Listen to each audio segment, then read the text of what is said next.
The government has come under fire for a plan to offer amnesty to corruptors, tax evaders and others to move money parked overseas back into the country. Some have expressed concern the plan will set a bad precedent that would produce tax compliance in the future.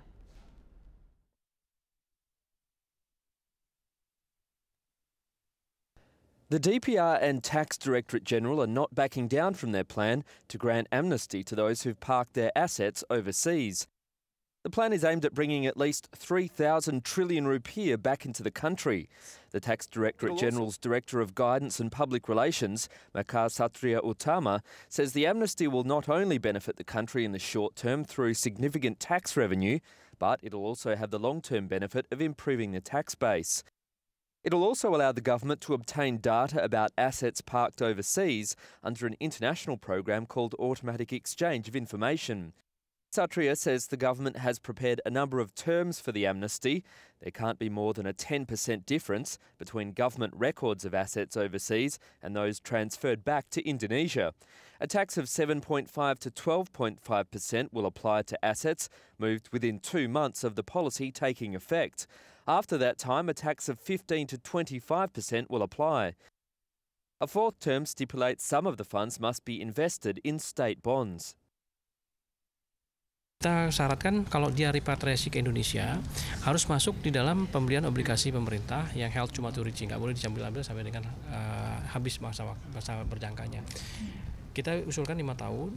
Tadi usulannya dari Pak Yustinus kan 15 tahun. Oke, monggo. Tapi nanti tergantung dari pendapat masing-masing masyarakat. Dan itu kita tanya juga pendapat pengusahanya. Karena kan mereka nanti yang akan mengikuti tax amnesty ini. Kalau nanti programnya tidak menarik juga kan ngapain kita buka program ini. Executive Director of the Centre for Indonesia Taxation Analysis, Justinus Prastowo, says the amnesty will set a bad precedent as it also applies to crimes including money laundering, corruption, illegal fishing, logging and mining. However, he agrees any funds repatriated should be invested in state bonds.